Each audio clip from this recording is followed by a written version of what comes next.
మన జీవితంలో పాత కొత్త అనే రెండు విషయాలు మనందరికీ బాగా పరిచయం. పాతది, కొత్తది. పాతది అనే దాని మీద పాతది అని అనుకున్నప్పుడు అది మనకు ఉపయోగపడని పరిస్థితుల్లో దాన్ని విడిచిపెడుతుంటాం. కొత్తది, ఆ కొత్త వస్తువు అనుకున్నప్పుడు ఆ కొత్త వస్తువుని జాగ్రత్తగా వాడుకుంటూ ఉంటాం. పాత వస్తువులు అమ్మేస్తుంటాం, కొత్త వస్తువులు కొనుక్కుంటూ ఉంటాం. పాత బట్టలు విడిచిపెడుతుంటాం, కొత్త బట్టలు ఇష్టపడి వేసుకుంటూ ఉంటాం. ఈరోజు కూడా ఇక్కడ చాలామంది కొత్త బట్టలతో దర్శనమిచ్చారు. ఎందుకు కొత్త బట్టలు అంటే, కొత్త సంవత్సరాన్ని పాత బట్టలతో ఏం ఆహ్వానిస్తామండి? కాబట్టి కొత్త సంవత్సరాన్ని ఎలా ఆహ్వానించాలి? కొత్త బట్టలతో ఆహ్వానిస్తేనే బాగుంటుంది. అందుకే నిన్నటి వరకు మీ అందరి జీవితాల్లో షాపింగ్లు జరుగుంటాయి. ఆ షాపింగ్లు అయిపోయిన తర్వాత ఈరోజు డెకరేషన్ పూర్తయ్యాక వచ్చారు ఇక్కడికి. చక్కగా కొత్త బట్టలు, కొత్త వస్తువులు, కొత్త వాచీలు, కొత్త ఇయర్ రింగ్స్, కొత్త గాజులు, కొత్త చెప్పులు, ఇంకా ఉన్నాయి కొత్త క్లిప్పులు కదా, ఎన్ని తిప్పలు. సో ఇవన్నీ కలిపి కొత్తగా ఉండాలి, కొత్తగా కనబడాలి అని అందరం కూడా కొత్త కొత్త బట్టలు వేసుకుని ఇక్కడికి వచ్చారు. వెరీ గుడ్, నైస్, చాలా మంచిది.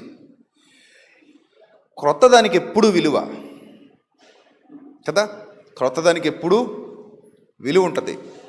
అందుకే క్రొత్త సంవత్సరం అనగానే, నంబర్ మారింది అనగానే ఏదో తెలియని ఆనందం. మనం ఏమనుకుంటామంటే, కొత్త సంవత్సరం వస్తుంది కదండి, కొత్త సంవత్సరంలో అది చేసేస్తాను, ఇది చేసేస్తాను, అలా అయిపోతాను, ఎలా అయిపోతాను, ఈ సంవత్సరం అయినా బాగుంటుందా అని అడుగుతారు కొంతమంది. ఏమడుగుతారు? ఈ సంవత్సరం అయినా బాగుంటుందా, కొంచెం చూసి చెప్పండి బాబయ్య, ఈ సంవత్సరం అయినా ఎలా ఉందో కొంచెం నా గురించి అనలైజ్ చేసి నాకు కొంచెం ఏదైనా చెప్పండి బాబయ్య అని అడుగుతారు. కొత్త సంవత్సరంలో ఎలా ఉంటుందని ఒకటి గుర్తుపెట్టుకోండి. మిమ్మల్ని 2 రోజులు కోమాలో ఉంచి బయట తీసుకొచ్చామనుకోండి, ఇది ఏ సంవత్సరం అంటే మీరు చెప్పలేరు. ఏ డేట్ అంటే మీరు చెప్పలేరు. అంటే మొత్తం ఇచ్చి బయటకు వచ్చిన తర్వాత ఇది ఏ రోజు ఏ డేట్ అంటారు. ఆపరేషన్ అయిన వాళ్ళు అడగండి కావాలంటే. ఓ 2-3 గంటలు మత్తులు ఉంటారు అంతే వాళ్ళు, లేదా ఒక 5-6 గంటలు ఉంటారు మత్తులు. ఇప్పుడు ఎక్కడున్నాము అంటారు, టైం గుర్తుండదు, డేట్ గుర్తుండదు, ఎప్పుడో గుర్తుండదు. నిజానికి ప్రకృతిలో మీరు చూడండి, ఎక్కడైనా కొత్త సంవత్సరం అని ఏమైనా చెట్లు కానీ, మొక్కలు కానీ, జంతువులు కానీ, పక్షులు కానీ, సెలయేళ్ళు కానీ, సముద్రాలు కానీ, ఆకాశం కానీ, భూమి కానీ, ఎక్కడైనా ఇది కొత్తది అన్నట్టు ఎక్కడైనా మనకి కనబడుతుందా? చూడండి ఒకసారి మన చుట్టూ, మన చర్చ్ ఎంత ఆశీర్వాదకరమైన స్థితి అంటే, మన చుట్టూ మొక్కలు ఉంటాయి అంతే. ప్రశాంతమైన వాతావరణం మంది కదా, ఎంత హాయిగా ఉంటుందో. చుట్టూ మొక్కలు, ప్రశాంతమైన వాతావరణం, చుట్టూ పొలాల మధ్యలో, ఆహా, హాయిగా ఆనందంగా, ఎవరు అడిగేవాళ్ళు లేడు, మాట్లాడేవాళ్ళు లేడు అన్నట్టు ఎంత ప్రశాంతమైన వాతావరణంలో మనం ప్రభుని ఆరాధిస్తాం ప్రతి ఆదివారం. చూడండి, ఎక్కడైనా ప్రకృతిలో ఏ చెట్టు అయినా, ఏ మొక్క అయినా, ఏ పక్షి అయినా, ఏ పశువు అయినా, భూమి అయినా, ఆకాశం అయినా, కొత్తది వచ్చింది, కొత్త ఏడు మొదలు పెట్టెను, కొత్త ఏడు అని హ్యాపీ అన్నట్టుగా ఎక్కడైనా మనకైనా కనబడుతుందా? చెప్పండి. కాలం మనకైనా వాటికి కూడా ఉందా? చెప్పాలి. ప్రకృతికి కూడా కాలం ఉందా లేదా? ఉంది కదా. మరి భూమి తిరుగుతూ కాలాన్ని తెస్తోంది. భూమి తిరుగుతూ ఏం తెస్తోంది? కాలాన్ని జనరేట్ చేస్తుంది. Yes, earth is a generator to create. కాలాన్ని క్రియేట్ చేసేటువంటి జనరేటర్ ఏంటది? ఎస్, భూమి. To create time, earth is a generator to create time.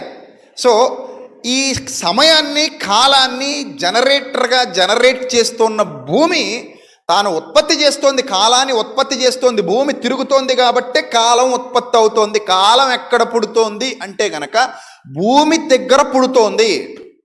Simple answer. భూమి తన చుట్టూ తాను తిరుగుతూ సూర్యుడి చుట్టూ తిరుగుతోంది. భూమి తన చుట్టూ తాను తిరుగుతూ సూర్యుడి చుట్టూ తిరుగుతూ కాలాన్ని ఉత్పత్తి చేస్తుంది. అక్కడ మాత్రమే కాలం ఉత్పత్తి అవుతుంది. ఇక విశ్వంలో దేనికి కాలంతో పని లేదు.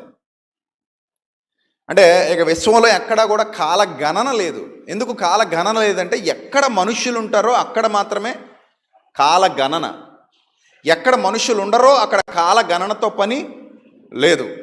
ఇంకా చాలా గ్రహాలు ఉన్నాయి, బుధుడు, ఇంకా చాలా ఉన్నాయి కదా, అంగారకుడు, చాలా ఉన్నాయి, రకరకాల గ్రహాల పేర్లు మనందరికీ తెలుసు. సో ఫ్లూటో అని, నెప్ట్యూన్ అని, ఎక్కడ కూడా మనుషులు ఉన్నట్టుగా ఇంతవరకు పరిశోధకులు కనుగొనలేదు. బైబిల్ కూడా భూమి మీద నివసించుటకు, యావత్ భూమి మీద కాపురముండుటకు ఆయన ఒకరి నుండి ప్రతి జాతి మనుష్యులను సృష్టించెను అని చాలా చక్కగా వ్రాయించాడు. దీన్ని మనం అబ్జర్వ్ చేస్తే కాలాన్ని ఉత్పత్తి చేస్తున్నటువంటి భూమి కానీ, ఆ కాల ఉత్పత్తికి కారకుడవుతున్న సూర్యుడు కానీ, చంద్రుడు కానీ, నక్షత్రాలు కానీ, ఆకాశం కానీ, నేల కానీ, నేల మీద ఉన్నటువంటి సకల జలచరములు, మృగములు, పక్షులు, పశువులు, కీటకములు ఏవైనా కానీ ఎక్కడ కూడా ఏం లేదు,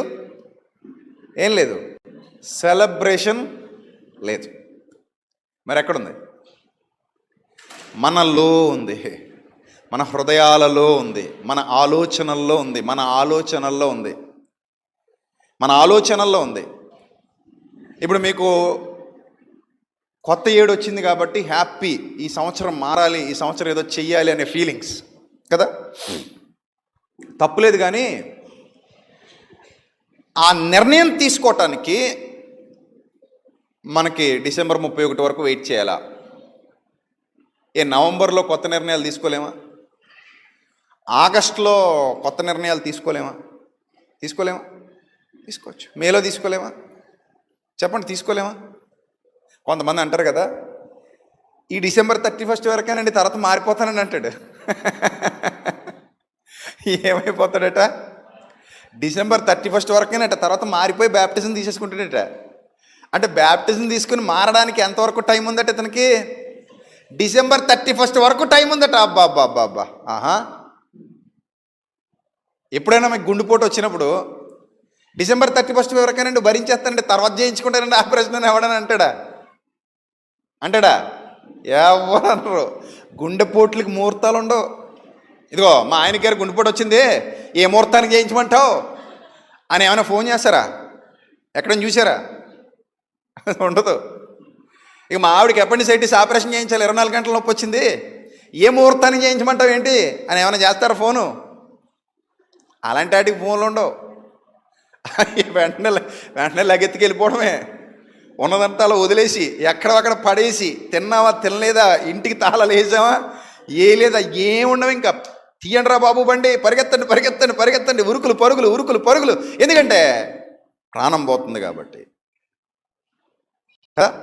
ఇది మీకు బాగా అర్థమైతే మన జీవితంలో కూడా నిర్ణయాలు తీసుకోవటానికి, మనకు ఉపయోగపడే మంచి నిర్ణయాలు తీసుకోవడానికి ఒక టైం రావాలా? ఉన్న టైం మంచిది కదా, చెప్పండి. ఇప్పుడు మీ కళ్ళ ముందు ఉన్న టైం ఏదైతే ఉందో ఇది బ్యాడ్ టైమా ఏంటి? నేను నాకు తెలియక అడుగుతాను. బ్యాడ్ టైం ఇది కాదే, మొత్తం అంతా మంచిదే. దేవుడు ఎలా చేశారట సమస్తాన్ని? ఆదికాండం ప్రారంభాధ్యాయంలో చదువుకుంటాం కదా, ఎలా చేశారట ప్రకృతిని అంతటిని? మంచిది అన్నిటినీ మంచిగా చేశాడు. వాడుకుంటే ఇది కూడా మంచి టైమే, ఇది బ్యాడ్ టైం ఏం కాదు. కానీ మనకి ఏంటంటే ఒళ్ళు బద్ధకం ఎక్కి మనసుకి సర్ది చెప్పుకోవడానికి ఏది దొరక్క నేను మానేస్తానండి. సిగరెట్ మానడానికి కూడా 30% టైం అట. ఆ రోజట ఇంక ఫుల్గా కాల్చేస్తాడట, ఒక 20-30 పెట్లు, అప్పుడు మానేస్తాడట. ఆ రోజు ఫుల్గా తాగేసి అప్పుడు మానేస్తాడట. ఏంది నిర్ణయాలు? ఇప్పుడు ఆ మానేయాలనుకున్నది ఏదో ఈరోజే మానేయచ్చుగా, మళ్ళీ ఇంకో టైం రావాలా? మానేయాలనుకుంటున్నావు, మంచిది కాదనుకుంటున్నావు, అది ఈరోజే మానేయచ్చు కదా. మళ్ళీ నీకు దానికి ఒక టైం పెట్టుకొని ఆ టైం వరకు వెయిట్ చేసి అప్పటి వరకు అవయవాలు పాడు చేసుకుని అప్పుడు మానడం ఎందుకు కదా. సో మనుషులు ఈ ప్రకృతిలో వింత జీవులు, అమీబాలు, ఎగిరే పక్షులు, కొంచెం వింతగా ఉన్న జంతువులు, వింతగా అరిచేవి కావు వింత జీవులు అంటే. మరి ఎవరు వింత జీవులు? నన్ను అడిగితే మనిషిని మించిన వింత జీవి ప్రకృతిలో ఏదీ లేదు. ఎన్ని వింతలు ఉంటారే నాయన నీ బుర్రలో? 1 కాదు 2 కాదు, 100 వింతలతో ఉన్నావు నువ్వు. కొన్ని వందలాది వింతలు మనసులో పెట్టుకుని బతుకుతున్నవాడు మనిషి. ఆ వింతగానే ఉంటుంది, ఆలోచనలు వింతగానే ఉంటాయి, బ్రతుకులు వింతగానే ఉంటాయి, పరిస్థితులు వింతగానే ఉంటాయి, చేసే పనులు వింతగానే ఉంటాయి. ఇంత వింతగా బ్రతుకుతున్న మనిషి అంటాడు, ఏదో కుక్క మూతి కొంచెం వంకరగా పుడితే వింత జీవి పుట్టింది అంటాడు. లేకపోతే ఏదో ఎక్కడో దూడ పుడితే ఆ దూడ రంగు మారితే వింత జీవి పుట్టింది అంటాడు. ఎక్కడో సముద్రంలో ఏదో కొత్తది ఒక క్రీచర్ కనబడితే అది వింతగా ఉందంటాడు. అది కాదురా నాయన, వింత అంతా వింతంతా నీ దగ్గరే ఉంది. అన్ని వింతలు మనమే మోస్తున్నాం, అన్ని వింతలు మనమే పెట్టు తిరుగుతున్నాం కదా. రైట్. సో దీన్ని బట్టి మనకి ఏమర్థం అవుతుందంటే, ప్రసంగి గ్రంథంలో వ్రాయబడిన మాట, సూర్యుని క్రింద నూతనమైనదేదియు లేదు. చాలా అద్భుతంగా చెప్తాడు సొలొమోను గారు. పరిశీలన అంతా పూర్తయిన తర్వాత ఆయన అంటాడు, మొదటి అధ్యాయంలో వచనం చెప్పండి. ప్రసంగి గ్రంథం మొదటి అధ్యాయం చూడండి ఒకసారి ఆ మాట. అందరూ మీ బైబిల్ తెరిచి, ఇది నూతనమైనదని ఒకడు, దాని గురించి ఒకటి చెప్తాడట. ప్రసంగి గ్రంథం మొదటి అధ్యాయం 10వ వచనం, 9 నుంచి చదువుదాం. 9 నుంచి చదువుదాం. మునుపు ఉండినదే ఇక ఉండబోవునది. ఆగండి. మునుపు ఉన్నదే ఏక ఉండబోవునది. మీ ముక్కు మునుపు ఉన్నట్టే ఉందా, కొత్త సంవత్సరాలైనా మారిందా? చెప్పాలి. అదే ముక్కు ఉందా మీ అందరికీ? కొత్త ముక్కు ఏమైనా వచ్చిందా? 2023కి వచ్చాం కూడా కొత్త ముక్కు వచ్చిందా? పాత ముక్కేనా? చేతులు పాత చేతులేనా కొత్త చేతులేనా వచ్చాయా? చెప్పండి, ఏ చేతులు ఇప్పుడు ఉన్నాయి? పాత చేతులేనా? ఆ జుట్టు పాత జుట్టేనా కొత్త జుట్టేనా మొలిసిందా? పాతదేనా? పళ్ళు పాతవే, శరీరం మొత్తం పాతదే కదా.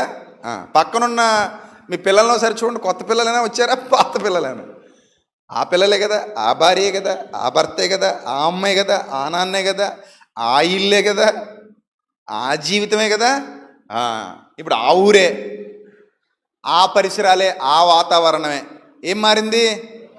ఏం మారలే. అందుకే దేవుడు అన్నాడు, మునుపు ఉండినదే ఇకను ఉండబోవున్నది. మునుపు ఉండినదే ఇక ఉండబోవున్నది. మునుపు ఉన్నది నువ్వే, ఆ పాత సంవత్సరంలో ఉన్నది నువ్వే, ఈ కొత్త సంవత్సరంలో ఉన్నది నువ్వే. ఆ పాత రోజులో ఉన్న ఆ సూర్యుడే కొత్త రోజులోనూ ఉన్నాడు. కొత్త సూర్యుడేం మారలా, కొత్త చంద్రుడేం మారలా, కొత్త నక్షత్రాలేమి మారలా, కొత్త భూమి ఏమి రాలా, కొత్త ఆకాశం ఏమి ఇంకా రాలా. వస్తాయి కొత్త భూమి కొత్త ఆకాశం తర్వాత, ఇంకా రాలే కదా. సో కాబట్టి ఇక్కడ ఏం చెప్తున్నాడంటే, మునుపు జరిగినదే ఇక జరగబోవున్నది, మునుపు ఉండినదే ఇక ఉండబోవున్నది. మునుపు జరిగినదే ఇక జరగబోవున్నది. లాస్ట్ ఇయర్ కూడా సేమ్ ఇలాగే జరిగిందిగా, 31కి, అంతేనా? కానీ కొత్తగా జరిగిందా లాస్ట్ ఇయర్? అంతే. లాస్ట్ ఇయర్ లాగే మునుపు జరిగినదే ఇక్కడ జరగబోవున్నది. నెక్స్ట్, సూర్యుని క్రింద నూతనమైనది ఏది లేదన్నాడు. మరి మనం నూతన సంవత్సరం అన్నాం, మనం నూతన సంవత్సరం అంటాం. ఆయన ఏమంటాడు? ఏం లేదురా నాయన, నూతనమైంది ఏమన్నా, అన్నీ ఒకటే ఆయన అంటాడు. ఆయన అన్నీ ఒకటే, అన్నీ ఒకలాగా ఉంటాయి. పేర్లు మారుతాయి, నెంబర్లు మారుతాయి. మీరు లెక్కలు వేసుకుంటున్నారు కాబట్టి నెంబర్లు మారుతున్నాయి. లెక్క వెళ్ళినోడికి ఏ నెంబర్ మారదు. ఇప్పుడు నా పుట్టినరోజు ఎప్పుడో నాకు తెలియదు అని వాళ్ళు చేయతండి. 1 2 3 4 5 అబ్బో లేచిపోయినాయి, చాలా చేతులు లేచాయి కదా. ఒకసారి లేచి నిలబండి సరదా, ఒకసారి లేచి నిలబండి. వీళ్ళందరినీ చూడండి ఒకసారి. ఆమె ఎంతమంది ఉన్నారా నాయన? చాలామంది ఉన్నారు సంఘంలో పుట్టినరోజులు తెలియలేని వాళ్ళు. చూసారా? పాప మేళకి ఏ బర్త్డేలు ఉండవు. హ్యాపీ బర్త్డే టు యూ, ఆ పాటలు ఇలా జీవితాలు ఎప్పుడు వినబడతాయా?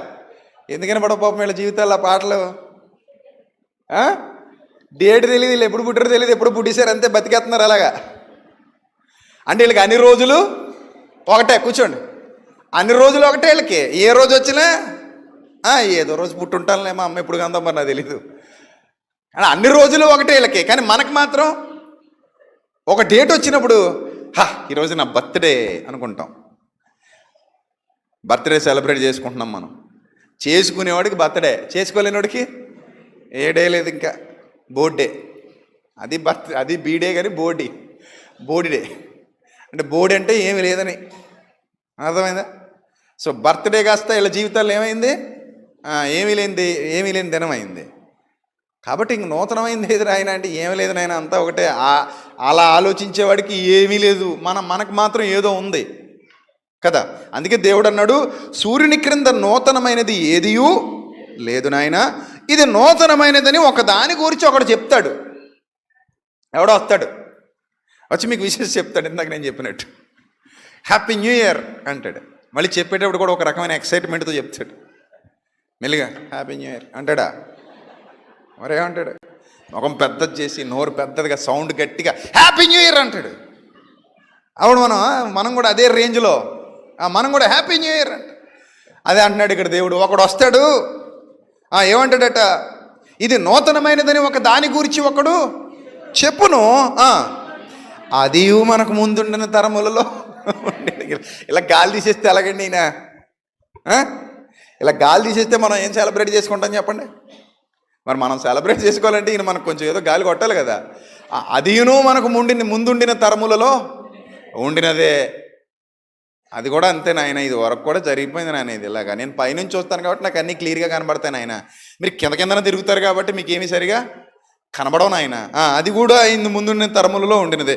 పూర్వులు జ్ఞాపకమునకు రారు. ఈ నేల మీద ఎన్ని పాదాలు నడిచాయో, ఈ నేల మీద ఎన్ని కుటుంబాలు బతికాయో, ఎన్ని పెళ్ళిళ్ళు జరిగాయో, ఎంతమంది పిల్లలు పుట్టారో, ఎన్ని బతుకులు మట్టిలోకి వెళ్ళిపోయాయో, ఎన్ని తరాలు గడిచిపోయాయో, ఎన్ని యుద్ధాలు జరిగాయో, ఎన్ని పోరాటాలు జరిగాయో, ఎంత చరిత్ర సమసిపోయిందో. స్వతంత్ర సమరయోధుల వీడియోలు చూపిస్తుంటారు, అప్పుడు బ్లాక్ అండ్ వైట్ వీడియోలు చూపిస్తుంటారు, ఆ ఫోటోలు చూపిస్తుంటారు. అవి చూస్తుంటే మన తాత ముత్తాతలు పంచెలు కట్టుకుని తలపాగాలు చుట్టుకుని అక్కడ పోరాడిన వాళ్ళు, నిలబడిన వాళ్ళు చాలామంది కనబడతా ఉంటారు. వీళ్ళందరూ ఇప్పుడు ఏమైపోయారంటే లేరు. మనందరికీ తాతలు ఉన్నారు, మనందరికీ ముత్తాతలు ఉన్నారు, వాళ్ళకి ఈ భూమి మీద చరిత్ర ఉంది. కానీ ఇప్పుడు ఎవరైనా ఉన్నారా? వాళ్ళు లేరు, గడిచిపోయారు. అయిపోయిందండి, వాళ్ళ తరం అయిపోయిందండి, వెళ్ళిపోయారండి అని చెప్పుకుంటున్నాం మనం. అందుకే పూర్వులు దేనికి రారట? జ్ఞాపకమునకు రారు. పూర్వులు జ్ఞాపకమునకు రారు. నెక్స్ట్, పుట్టబోవు వారి జ్ఞాపకం ఆ తర్వాత ఉండబోవు వారికి కలగదు. పుట్టబోవు వారి జ్ఞాపకం ఆ తర్వాత ఉండబోవు వారికి కలగదు. ఇది భూమి మీద జరుగుతున్నటువంటి ప్రక్రియ. ఈ ప్రక్రియను గురించి మాట్లాడుతూ దేవుడు అన్నాడు, నాయన నూతనమైనదంటూ ఏది లేదు నాయన, ఇదే రిపీట్ అవుతోంది నాయన, రిపీట్ అవుతోంది. సో ఇప్పుడు మీరు అర్థం చేసుకోవాల్సిన పాయింట్ ఏంటంటే, ఈ చక్రం తిరుగుతూ ఉన్నప్పుడు, ఈ కాలచక్రం తిరుగుతూ ఉన్నప్పుడు తిరిగి మనం ఎక్కడో ఒక చోట ఆగబోతున్నాం. అలా ఆగడానికే మనల్ని ఇది నడుపుతోంది. అలా ఆపడానికే మన జీవితం ముందుకు వెళుతోంది, కదులుతోంది, కాలం కదులుతోంది. సో అంటే ఈ కాలం అనేది మనకి ఇవ్వబడినటువంటి ఒక వరం అనుకోవాలి. దీన్ని మనం వాడుకొని గమ్యాన్ని చేరుకోవాలి. Like A vehicle, time is like A vehicle. ఈ టైంలో మనం ఈ టైంని వాడుకొని వెహికల్ మీద ప్రయాణం చేస్తూ మనం ఒక గమ్యస్థానాన్ని చేరుకోవాలన్నది దేవుని యొక్క ఆలోచన. అందుకే దేనికైనా చూడండి, టైం అనేది లేకపోతే మనం ఎదగాలన్నా టైం కావాలి, మనం ఏదైనా సాధించాలన్నా టైం కావాలి, మనం ఏదైనా సంపాదించాలన్నా ఏం కావాలి? టైం కావాలి. మన బ్రతుకులో ఏది కావాలన్నా సరే అది దేంతో ముడిపడి ఉంది? టైంతో ముడిపడి ఉంది. పుట్టిన దగ్గర నుంచి చచ్చేంత వరకు మన బ్రతుకులో ఏది జరగాలన్నా, ఏం కావాలన్నా దేంతో ముడిపడింది అంటే టైంతో ముడిపడింది. టైం లేకుండా మన జీవితంలో ఏది జరగదు. అన్నిటికీ టైమే. బిడ్డ పుట్టాలంటే 9 నెలలు తల్లి 9 నెలలు ట్రావెల్ చేయాలి కడుపులో ఆ బిడ్డతో 9 నెలలు ఓపిక పట్టాలి. 9 నెలల సమయం గడిస్తేనే బిడ్డ ఎక్కడికి వస్తాడు? భూమి మీదకి వస్తాడు. 9 నెలల సమయం గడవకపోతే బిడ్డ భూమి మీదకి రాడు. అంటే బిడ్డకు జన్మనివ్వటానికి కూడా తల్లి 9 నెలల కాలం ప్రయాణం చేసిందన్నమాట. ఆ 9 నెలలు ఓపిక పట్టింది. రైతు పంట పండించుకోవడానికి 6 నెలల కాలం ప్రయాణం చేస్తాడు. నువ్వు ఎదగడానికి, ప్రయోజకుడు కావడానికి 20 సంవత్సరాలు ప్రయాణం చేస్తావు. నువ్వు పెళ్లి చేసుకుని పిల్లల్ని కనాలంటే దాదాపు 25 ఏళ్ళు ప్రయాణం చేస్తావు. పురుషుడైతే, స్త్రీ అయితే దాదాపు 20 ఏళ్ళు ప్రయాణం చేస్తుంది. సో ఈ ప్రయాణం అంతా మీరు గమనిస్తే, మీ పిల్లలకు మీరు పెళ్లి చేయాలంటే మీకు 40-45 ఏళ్ళు లేదా 50 ఏళ్ల వయసు రావాలి, లేదా 60 ఏళ్ల వయసు రావాలి. అంత దూరం ప్రయాణం చేయాలి. ఈ జీవితంలో ఏది సాధించాలన్నా it will take some time. అది కొంత సమయాన్ని తీసుకుంటోంది. మరి నిత్య జీవం వరకు వెళ్ళాలంటే దానికి కూడా ఏం కావాలి? నీకు సమయం కావాలి. ఎదగాలి, సత్యాన్ని అర్థం చేసుకోవాలి, మంచి ఏదో చెడేదో గ్రహించగలగాలి. పాపం అనేది కూడా భూమి మీద ఉంది, అది లేకపోతే నీకు పరిశుద్ధత విలువ తెలీదు, అంతే కదా. చీకటి ఉన్నప్పుడే వెలుగు విలువ తెలుస్తుంది. వెలుగు విలువ తెలియాలంటే ఖచ్చితంగా చీకటి ఉండాలి. చీకటి లేనప్పుడు వెలుగు విలువ తెలీదు. కష్టం ఉన్నప్పుడే కదా సుఖం విలువ తెలుస్తుంది.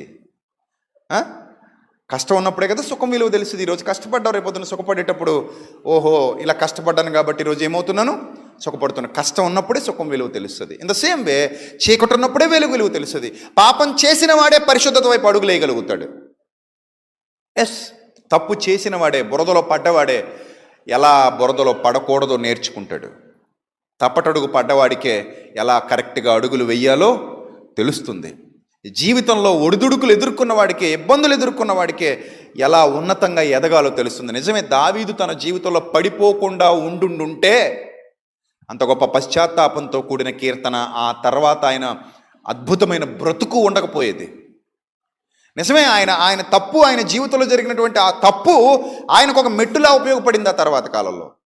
అది జరిగింది ఘోరమైన తప్పే, జరిగింది చాలా ప్రమాదకరమైన పరిస్థితే. కానీ ఆయన మరింత వజ్రంలా మారడానికి, మరింత చెక్కబడ్డానికి, మరింత మారు మనస్సుతో ముందుకు వెళ్ళడానికి, మరింత ధైర్యంగా ముందుకు వెళ్ళటానికి, మరింత శక్తివంతమైన కీర్తనలు రాయటానికి, ఇదిగో నేను చేసిన తప్పు మీరు చేయకూడదని ఇతరులకు బోధించడానికి ఆయన జీవితంలో అదొక మంచి పునాదిగా ఉపయోగపడింది. అవును ప్రియులారా, మన జీవితంలో చీకటున్నప్పుడే వెలుగు విలువ తెలుస్తుంది. ఈ భూమి మీద పాపం ఉంది, ఆ పాపం ఉన్నప్పుడే పరిశుద్ధత విలువ అర్థమైంది. ఈ పాపంలో పడిపోతాడు, పరిశుద్ధత విలువ తెలుసుకుంటాడు, బ్రతకాలు ఎలాగో తెలుసుకుంటాడు, ఏం చేస్తే బాగుపడతామో నేర్చుకుంటాడు, ఏం చేస్తే మనం ఆశీర్వదింపబడతామో నేర్చుకుంటాడు, కష్టాలు కన్నీళ్లు ఎలా తట్టుకోవాలో, ఒడిదుడుకులు ఎలా ఎదుర్కోవాలో నేర్చుకుంటాడు. ఇలా మనిషి ప్రయాణం కొనసాగుతూ గమ్యస్థానానికి వస్తాడు.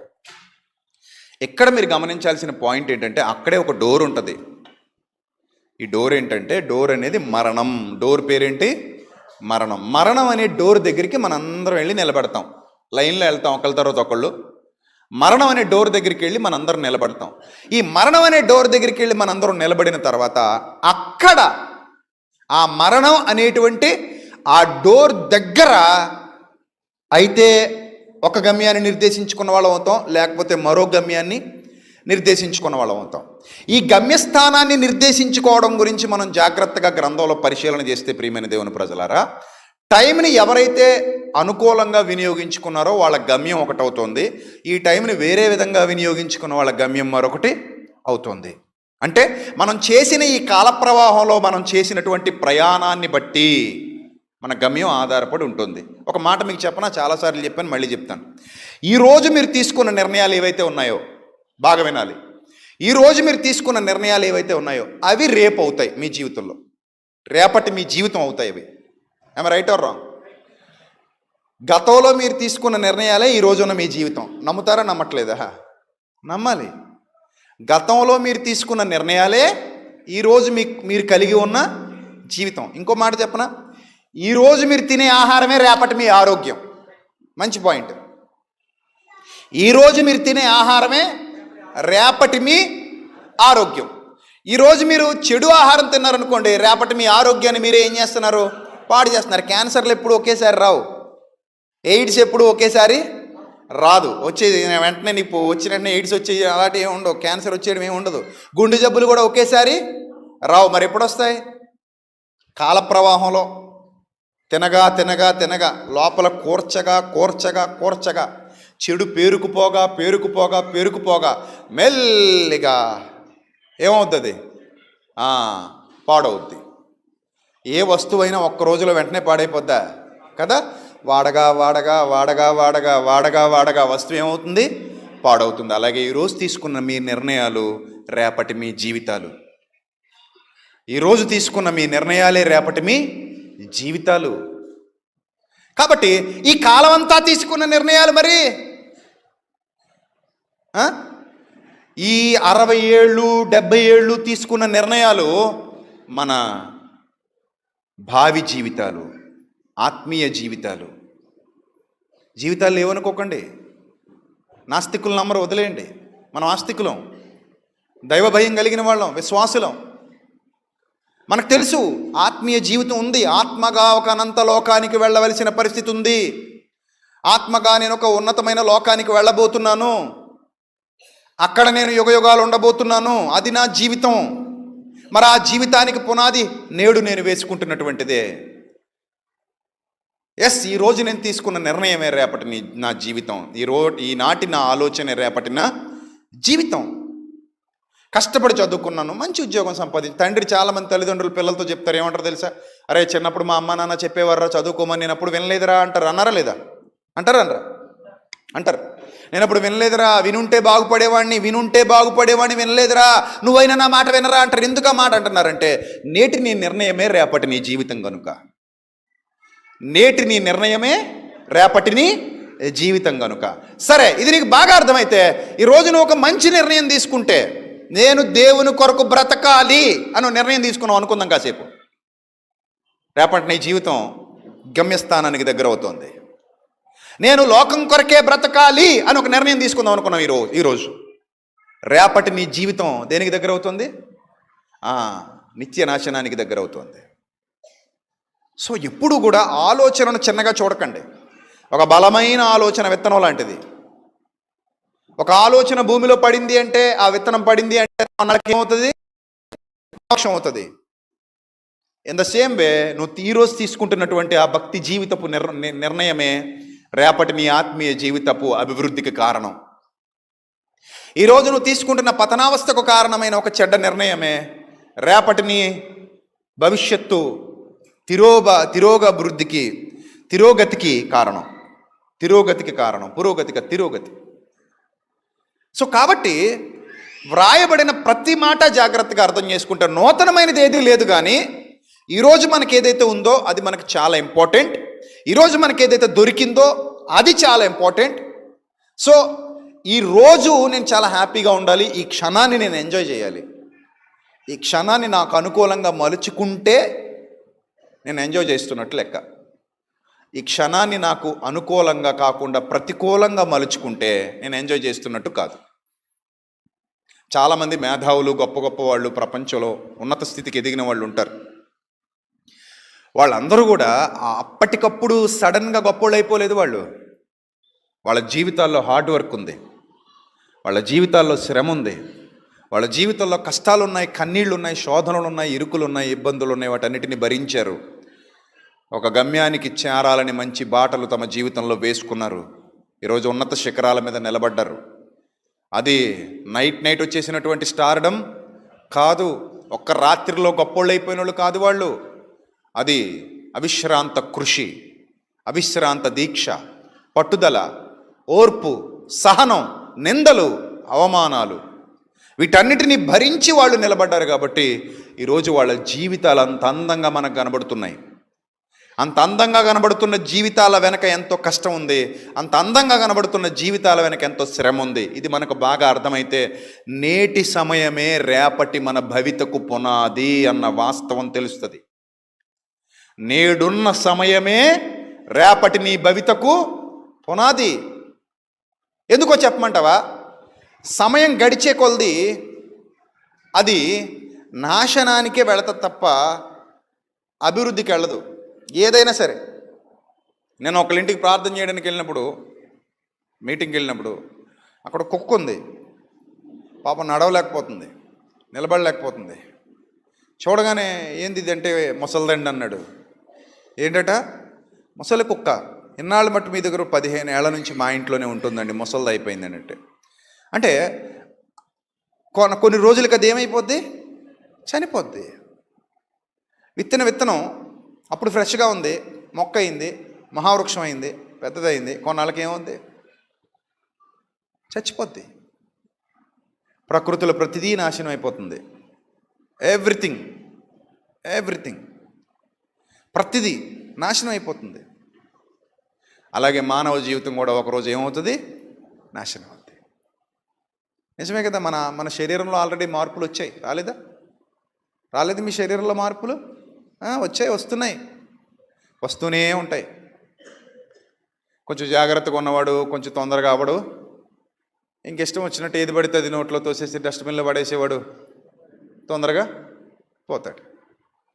నిజమే చెప్తున్నాను. మన ఖతర్ వెళ్ళాను కదా, ఖతర్, అబుదాబి. ఎక్కువ మంది పెప్సీలు, అవి ఇవి తాగేస్తున్నారు. పెప్సీలు ఎక్కువ, ఆ టిన్ను డ్రింకులు. నేను అక్కడ ఉన్నంత వరకు, ఆ 2 దేశాల్లో ఉన్నంత వరకు డైలీ నాకు అవకాడో జ్యూసే. పొద్దున సాయంత్రం అవకాడో జ్యూస్తో గడిపేశా చాలా వరకు. కానీ చాలామంది ఏంటంటే ఇంకా డ్రింకుల మీద డ్రింకులు తాగుతుంటే నేను అక్కడ ఉన్న కొంతమంది సోదరులకు చెప్పా, మీ జీవితాన్ని మీరే చేతులారా పాడు చేసుకుంటున్నారు. డైలీ ఆహారంలో డ్రింక్ పెట్టుకుంటున్నారంటే దాని అర్థం ఏంటి తెలుసా? విషం పెట్టుకుంటున్నారు మీరు. కొన్నాళ్ళకి ఏదో ప్రాబ్లం వస్తుంది. దేవుడు ఏంటంటే ఇలా చేశాడు. దేవుడు చేశాడా? నువ్వు చేసుకున్నావా? దేవుడు చేశాడా? నువ్వు చేసుకున్నావా? నువ్వు వేసుకున్న పునాది అది. నువ్వు డైలీ నీకు డ్రింక్ కావాలి, డైలీ నీకు పెప్సీ కావాలి, డైలీ నీకు థమ్సప్ కావాలి, తాగుతా ఉంటావు. తాగు, ఎవడొద్దన్నాడు? తాగు. బిర్యానీ ఏమో భార్య అట, థమ్సప్ ఏమో మొగుడట. వీళ్ళ లెక్కలు అలా ఉంటాయి. ఆ మొగుడు పెళ్ళాలట వీళ్ళిద్దరు. ఎవరు? బిర్యానీని థమ్సప్ను ఈడు జతపరిచిన వారు కనుక మనం వేరుపరచకూడదు. అది కదా. అందుకని ఆ 2 మిక్స్ అయి ఉండాలట. అసలు ఎంత దారుణం అంటే ఆ 2 అసలు మంచివి కాదు. ఇది కలపడం. బిర్యానీ తిని పోని తప్పులేదు, కానీ దాన్ని మిక్స్ చేసి తింటే అరిగిపోద్దట. ఎవడు చెప్పాడు? అసలు అరగడానికి డ్రింకులు ఏముంది చెప్పు నాకు? ఏముందని అరిగిపోద్ది చెప్పు నాకు? గ్యాస్ ఉంది. గ్యాస్ ఉంటే అన్నం అరుగుతుందా? అలా అయితే వంట గ్యాస్ పెట్టేసుకుని నోట్లో పెట్టేసి దరిద్ర వదిలిపోతుంది. బాగా అరుగుద్ది. గ్యాస్కి అన్నం అరుగుద్దా? అరగదు కదా. పొట్టలో ఏదైనా ఇబ్బందిగా ఉంటే నీకు ఆ కాసేపు ఏమైనా ప్రశాంతత ఇస్తుంది. అమ్మయ్య తేన్పు వచ్చేసింది కదా. గ్యాస్ లోపలికి వెళ్తే తేన్పు వచ్చేసింది కాబట్టి అమ్మయ్య ప్రశాంతంగా ఉందనుకుంటే ఏం అరగవు. అరగడానికి ఏం పనికిరాదు. అందులో అరిగించే ఎంజైమ్స్ ఏమున్నాయండి డ్రింకులో? ఏం అరిగించదు. కావాలంటే నీ జీర్ణ వ్యవస్థను పాడు చేద్ది, తినేద్ది. బాత్రూమ్ కూడా కడిగేస్తున్నారు అట్లా డ్రింక్ తోటి. ఈ మధ్య నల్లగా ఉన్న మరకలన్నీ పోతున్నాయి డ్రింక్ వేసి కడుగుతుంటే. మరి ఇంకా హార్పిక్ పినాయిల్ అవసరం లేదనమాట. అవి వాడతాం, కొన్నాళ్ళకి ఆరోగ్యం పోద్ది. ఆరోగ్యం పోయాక మాత్రం దేవుడండి ఇలా చేసాడండి, ప్రార్థన చేయండి. దేవుడు చేశాడా? ఆరోగ్యం ఇవ్వమని అడగండి. అడగాల? ఆరోగ్యం ఇస్తే ఏం చేస్తావు? ఇంకో 2 లీటర్లు తాగేస్తావా? ఇంకో 4 టిన్నులు మోసేస్తావా? సో అలా ఉంటుంది మనిషి జీవితం. చేతులారా పాడు చేసేసుకుని తర్వాత బాధపడతాం. చాలామంది ఇంతే చేతులారా పాడు చేసుకుంటారు. సో ఈరోజు మనం వేసిన పునాది రేపటి మన జీవితం అని మీకు అర్థమైనప్పుడు ఇప్పుడు దేవుని మాటలు చూడండి ఎంత మంచి మాటలు ఉన్నాయో. ప్రసంగి గ్రంథం 2వ అధ్యాయము 14వ వచనం చదువుదాం. 13 నుంచి చదువుదాం.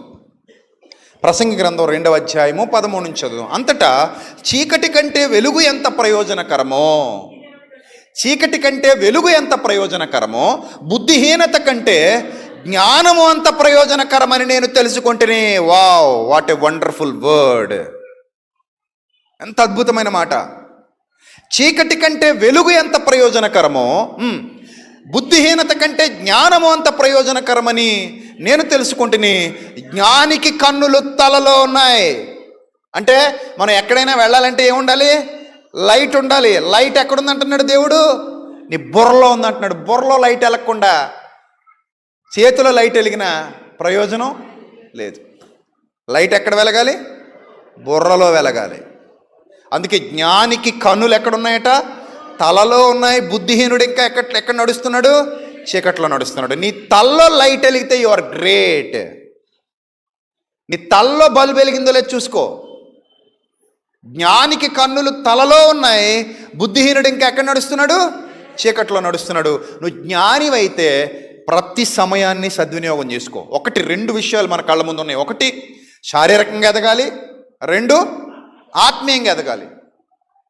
నీ లైఫ్లో కొన్ని గోల్స్ ఉండాలి, కొన్ని అచీవ్మెంట్స్ ఉండాలి, భౌతికంగా కూడా ఎదగాలి. దేవుడు అదే కోరుతున్నాడు. ఇప్పుడు దావీదు రాజు అయ్యాడు, యోసేపు ప్రధాని అయ్యాడు, సొలొమోను రాజు అయ్యాడు, ఎదిగాడు. అలా భక్తులందరూ ఎదుగుతున్నారు. సౌలు కాస్త అపోస్తలుడైన పౌలుగా ఎదిగాడు. ఆసియా యూరప్ ఖండాలలో ఎన్నో సంఘాలు స్థాపించి ఒక బలమైన నక్షత్రంగా వెలసిల్లాడు, వెలుగొందాడు. ఒకప్పటి ఆయన గత జీవితానికి ఆయన తర్వాతి జీవితానికి చాలా వ్యత్యాసం ఆయన బ్రతుకులో కనబడింది. వందలాది మంది అభిమానులు ఉన్నారు ఆయనకి, వేలాది మంది అభిమానులు ఉన్నారు ఆయనకి. ఆయన ప్రేమించారు, ఆత్మీయ తండ్రిగా ఆయన్ని ఎంతో దగ్గరకు తీసుకున్నారు. ఆయనకు కావలసినవన్నీ సమకూర్చి పెట్టి సేవలో సహకారులుగా నిలబడ్డారు. కృతజ్ఞతాపూర్వకంగా ఆయన వెంబడించారు. అది పౌలు గారి పత్రికల్లో చాలా స్పష్టంగా మనకు కనబడుద్ది. నా పిల్లలారా అని పత్రిక రాస్తుంటాడు. నా కుమారుడు అయిన తిమోతి అంటాడు. సంఘములన్నిటికీ లేఖలు రాస్తుంటాడు. ప్రతి సంఘానికి శక్యమైతే మీ కన్నులు ఓడబీకి నాకు ఇచ్చివేసి ఇందురని మిమ్మల్ని గూర్చి సాక్ష్యము పలుకుచున్నానంటాడు. భిన్నమైన సువార్త తట్టుకు మీరు ఇంత త్వరగా తిరిగిపోవుట చూడగా నాకు ఆశ్చర్యమగుచున్నది అంటాడు. నేను మీకు ఏ బోధించానో అది మీరు విని దాని ప్రకారంగా బ్రతకాలంటాడు. ఖండిస్తాడు. ఒక చోట అయితే అధికారంతో మాట్లాడతాడు. బెత్తం పట్టుకు రావాలా, సాత్వికంగా రావాలా అని అడుగుతాడు. ఒక తండ్రి తన పిల్లల్ని గద్దించినట్టుగా, ఒక తండ్రి తన కుమారుల్ని గద్దించినట్టుగా ఆ స్థాయికి ఎదిగిపోయాడు. కానీ ఒకప్పుడు ఆయన జీవితం ఏంటి ఆయన జీవితం? హింసకుడు, దోషకుడు, హానికరుడు. ఆ బ్రతుకు అస్సలు బాలే, హేయమైన బ్రతుకు, చికాకు బ్రతుకు, చూస్తేనే అసహించుకునే బ్రతుకది. ఆ బ్రతుకులో నుండి గొప్ప స్థాయికి ఎదిగాడు. మీరు కూడా మీ జీవితంలో ఎదగాలి. భౌతికంగా ఎదగాలి, శారీరకంగా ఎదగాలి, మీ ఇంట్లోనూ ఎదగాలి, ఒంట్లోనూ ఎదగాలి. అర్థమవుతుందా? ఎప్పుడు మీరు ఎదగాలి. దేవుడు అదే కోరుకుంటున్నాడు. మీరు దీవించబడాలి, మీరు ఆశీర్వదించబడాలి, మీరు ఎదగాలి. తప్పేం లేదు. అది కష్టపడండి, సంపాదించండి, మంచి స్థితికి ఎదగండి. కష్టపడండి, మీరు, మీ కుటుంబం, మీ పిల్లలందరూ కష్టపడండి, పొదుపు చేయండి, కష్టపడండి, సంపాదించుకోండి, ఎదగండి, సుఖపడండి, తినండి. సమస్తమును మనకు ధారాళముగా దయచేయు దేవుని యందే మనము నమ్మిక ఉంచవలెను అన్నాడు. సమస్తమును మనకి ఏం దయచేస్తున్నాడట ఆయన? ధారాళముగా దయచేయు దేవుడు. అందుకే నా నీతిని వెతుకుతూ నా రాజ్యంలో మీరు కొనసాగితే అవన్నీ మీకేమవుతాయి? నా నీతిని, నా రాజ్యమును వెతకండి అన్నాడు. ఫస్ట్ ప్రియారిటీ దానికి ఇవ్వండి, అవన్నీ మీకు అనుగ్రహింపబడతాయి అన్నాడు. కాబట్టి మనం ఆత్మీయంగానూ ఎదగాలి, శారీరకంగానూ ఎదగాలి, ఇహమందు ఎదగాలి, పర సంబంధమైన విషయాల్లో కూడా ఎదగాలి. ఇక్కడ మనం నష్టపోవాలని, నాశనం అయిపోవాలని దేవుడేం కోరట్లా. ఇక్కడ మీరు అడుక్కు తినాలని దేవుడేం కోరట్లా. మీరు బాధలు పడితే ఆయనకి ఏం సంతోషం కాదు, మీరు ఇబ్బందులు పడితే ఆయనకి సంతోషం కాదు. ఒకవేళ మీ జీవిత ప్రయాణంలో ఇబ్బందులు వచ్చినా మీరు నిలబడితే ఆయన మీకు సపోర్ట్ చేసి నిలబెడతాడు. శోధన తప్పించుకునే మార్గాన్ని కూడా నేనేం చేస్తానన్నాడు? కలుగజేస్తానన్నాడు. కాబట్టి నూతన సంవత్సరం వచ్చేసింది కాబట్టి నూతన నిర్ణయాలు అని ఇప్పుడు మొదలు పెట్టకుండా మనం ఏం చేయాలంటే, ఈ రోజే మనకి చాలా ఇంపార్టెంట్. ఈ క్షణమే మనకి చాలా ఇంపార్టెంట్. రేపు కూడా ఇదే ఆలోచన ఉండాలి మీ జీవితంలో, నిన్న కూడా ఇదే ఆలోచన ఉండాలి. తీర్మానం చేసుకోవాలి అంటే ఈరోజు చేసేసుకో. ఈరోజు ఒక తీర్మానం చేసుకో, నేను ఎదగాలి, ఆత్మీయంగానే ఎదగాలి, శారీరకంగానే ఎదగాలి, బలంగా ఎదగాలి, బలమైన శక్తిగా నేను మారాలి. నిన్న మస్కట్ నుంచి ఒక సోదరుడు వచ్చాడు. ఇక్కడ నేను వచ్చేంత వరకు కూర్చున్నాడు. పాపం నాకు ఎక్కడికో వెళ్ళాను, వచ్చేసరికి లేట్ అయింది. నా కోసం చాలాసేపు 2-3 గంటలు వెయిట్ చేశారు ఇక్కడ. ఆయన సొంతూరు బొబ్బర్లంక అనుకుంటాను. ఒక చిన్న మాట కూడా, ఒక 2 నిమిషాలు వీడియో కూడా మాట్లాడి వెళ్ళాడు. ఇక్కడ మిక్కి రికార్డ్ చేశాడు. సో ఆయన వెళ్ళిపోతూ అంటున్నాడు, నాతో మాట్లాడుతూ అన్నాడు, అన్న ఎక్కడో నేను మస్కట్లో ఉంటాను, జనావాసంలో కూడా ఉండను, ఎక్కడో రిగ్గుల్లో పనిచేస్తానట, ఎక్కడో ఆయిల్ బావుల్లో ఎక్కడో జనాలకు దూరంగా ఉంటానన్నా. నాకు అసలు నా ప్రపంచం వేరు, అక్కడ మేము మాత్రమే ఉంటాం, ఎవ్వరికి మేము కనబడం. సో అలాంటి పరిస్థితుల్లో అక్కడ ఉండగా నేను కరోనా టైంలో చాలా వీక్ అయిపోయాను. నేను చచ్చిపోతానేమో అనిపించింది. నాకు పిల్లలు కూడా లేరు. అలాంటి పరిస్థితుల్లో మీ వాక్యం నాకు దొరికింది. వినడం మొదలుపెట్టాను. వింటూ ఉండగా మొదట్లో నేను ఏంటి ఈయన డిఫరెంట్గా మాట్లాడుతున్నాడని నాకు ఫస్ట్లో ఎక్కలేదన్నా. తర్వాత చాలా ప్రసంగాలు అలా వినగా అసలైన సత్యాన్ని అర్థం చేసుకోగలిగాను. అప్పటి వరకు నా మోసలో నుంచి బయటకు వచ్చాను. ఈరోజు ఒక సరికొత్తగా వెలుగుతున్నాను. చాలా హ్యాపీగా ఉన్నాను, చాలా సంతోషంగా ఉన్నాను. ఆత్మీయ స్థితిలోనే కాదు, శారీరక స్థితిలో కూడా వృద్ధి పొందుతూ ఉన్నాను. ఒకప్పుడు తినడానికి తిండి లేదట ఆయనకి. ఒకప్పుడు తినడానికి తిండి లేదన్నా. ఈరోజు సంవత్సరానికి నా ఆదాయం 25 లక్షలు. అంటే నేను ఆశ్చర్యపోయాను. ఒక్క 1 ఇయర్కి ఆయన ఆదాయం 25 లక్షలట. అలా ఎదుగుతున్నానన్నా, నేను అలా కష్టపడుతున్నాను, శ్రమ పడుతున్నాను అని మన మిక్కి దగ్గర అకౌంట్ నెంబర్ అడిగి వెళ్ళాడు. సెమినార్కి నేను ఎంతో కొంత సహకరిస్తానన్నా అని. సో ఆయన అంటాడు, నా జీవితంలో ఇది వరకు నేను దేవుడు అంటే నాకు అది ఇవ్వాలి ఇది ఇవ్వాలన్న భావజాలలో ఉండేవాడిని అన్న, అవి ఇవ్వాలి ఇవి ఇవ్వాలన్న ఆలోచనలో ఉండేవాడిని. కానీ నేను సత్యం తెలుసుకున్న తర్వాత ఒకటే అనుకున్నాను, ప్రభువా నీ కోసం బ్రతుకుతాను, నువ్వేం చేస్తావో చెయ్యి అనుకుని సత్యంలో కొనసాగటం మొదలుపెట్టాను. నా బ్రతుకులో చాలా మార్చుకున్నాను, నా ఆలోచనలు మార్చుకున్నాను, నా ఉద్దేశాలు మార్చుకున్నాను. ప్రతి విషయంలో ఆచితూచి అడుగులు వేయటం మొదలుపెట్టాను. దేశం కాని దేశంలో ఉన్నాను కదా, మరింత జాగ్రత్త పడటం మొదలుపెట్టాను. ఈ 8 సంవత్సరాల్లో నేను చాలా ఎత్తుకొచ్చాను, చాలా ఎత్తు ఎదిగాను. అంత మాత్రమే కాదు, రీసెంట్గా 5 నెలల క్రిందట పెళ్ళైన 15 సంవత్సరాలు 10 సంవత్సరాలుగా పిల్లలు లేని వాళ్ళకి దేవుడు ఒకేసారి 2 కవల పిల్లలను అనుగ్రహించాడట. సో ఎంత గొప్ప ధన్యత చూడండి. అంటే ఎదుగుతున్నాడు మనిషి, తన జీవితంలో ఎదగాలి. ఎదిగితేనే కదా. ఇప్పుడు చెట్టు బాగా ఫలించింది అనుకోండి, ఎవరికి ఆనందం? వేసిన వాడికి ఆనందం. చెట్టు బాగా ఫలిస్తే వేసిన వాడికి ఆనందం. అలాగే మనము బాగా ఫలించటం వలన మన పరలోకపు తండ్రికి ఆనందం. మనం ఆత్మీయంగా ఫలించాలి. శారీరకంగా అంటారా, ఆయన ఇచ్చేవి ఇస్తాడు, మన కష్టానికి తగినవి వస్తాయి, అదేం పెద్ద విషయం కాదు. అవి వస్తాయి, ఒకరోజు పోతాయి. కానీ ఆత్మీయంగా ఫలించడం అనేది శాశ్వతం. శారీరక ఫలాలు నిత్యం ఉండవు. ఈ రోజు నువ్వు ఎన్ని కోట్లైనా సంపాదించి ఏదో రోజు వదిలి వెళ్ళిపోవాలి. వదలవాయింది, వదలాలి. వదిలి మళ్ళీ ఎక్కడికి వెళ్ళాలి? మట్టికి వెళ్ళాలి. విలువలేని స్థితికి వెళ్ళాలి. విలువైన స్థితిలో నుంచి ఎక్కడికి వెళ్తాం? విలువలేని స్థితికి వెళ్తాం. ఆకాశంలో ఎగిరేవాడు కూడా చివరికి మట్టిలోనే పడుకుంటాడు. విమానాల మీద తిరిగేవాడిని కూడా మట్టిలోనే కప్పెడతారు, విమానంలో కప్పెట్టరు కదా. ఒకవేళ విమానంలో కప్పెట్టినా కూడా ఆడికి వచ్చింది ఒరిగింది ఏమీ లేదు. సో కాబట్టి భూమి మీద మనం ఎదగాలి. పిల్లలు కుటుంబాలతో మీరు బాగుండాలి. మీరు ఆత్మీయంగాను శారీరకంగాను వృద్ధి పొందాలి. మీరు మంచి స్థితిలో మంచి ఆహారం తింటూ దేవుని కృతజ్ఞతాస్తుతులు చెల్లిస్తూ ఈ భూమి మీద జీవించినంత కాలం, ప్రభువా ఈరోజు నేను ఏదైతే కలిగి ఉన్నానో అది నీ వలననే నేను కలిగి ఉన్నాను ప్రభువా, ఆయన స్తుతిస్తూ, ఆయన గణపరుస్తూ, ఆయన మహిమపరుస్తూ, ఆయన పరిచర్యలో వాడబడుతూ, సత్క్రియలకు సహకరిస్తూ నీ బ్రతుకులు ముందుకు కొనసాగించుకో, తప్పులేదు. కానీ ఆత్మీయంగా ఎదగడం అనేది చాలా ముఖ్యం, చాలా చాలా ముఖ్యం, అన్నింటికంటే ముఖ్యం. నువ్వు ఎప్పుడైతే ఆత్మీయంగా ఎదుగుతావో దేవుడు నీకు సమస్తాన్ని సమకూర్చి పెడతాడు. నిన్ను విడివడి ఎడబాయడు. ఏ విషయంలోనూ నిన్ను విడివడి ఎడబాయడు. ఇది ఒక్క సీక్రెట్ అర్థమైతే చాలు. చాలామందికి మాకు అప్పులు తీరిపోవాలి, రోగాలు తగ్గిపోవాలి, సమస్యలు పోవాలి, పెళ్ళిళ్ళు అయిపోవాలి, ఎదిగిపోవాలి, బంగారాలు కొనేసుకోవాలి, ఆస్తులు సంపాదించుకోవాలి, అంతస్తులు సంపాదించుకోవాలి, అందరికంటే బాగుండాలి, ఇలాంటి కోరికలు ఉంటాయి. ఆ కోరికలను క్యాష్ చేసుకుని పిలిచేవాళ్ళు కూడా ఉంటారు. మీ బలహీనతలను క్యాష్ చేసుకునేవాళ్ళు. వీళ్ళు ఆ కోరికలతో సంఘాలకు వస్తుంటారు. వాళ్ళకి తెలియని రహస్యం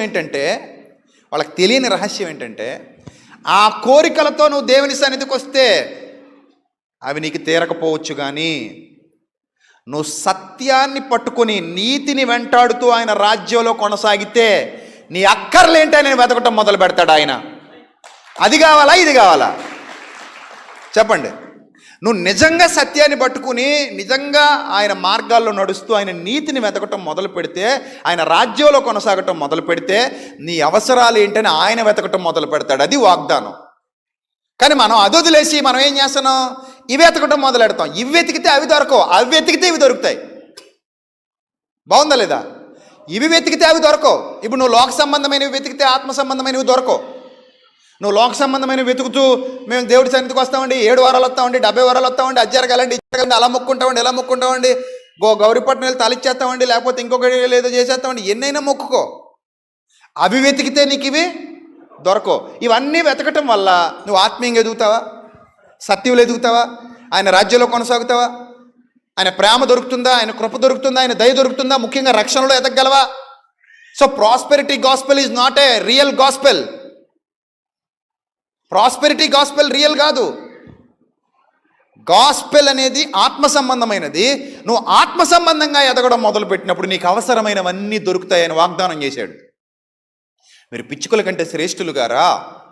మీరు వాటన్నిటికంటే శ్రేష్ఠులు గారా? నా పిల్లలు మీరు నాకు అనుకూలంగా మీరు బ్రతికినప్పుడు మీ అవసరాలు నాకు తెలీదా?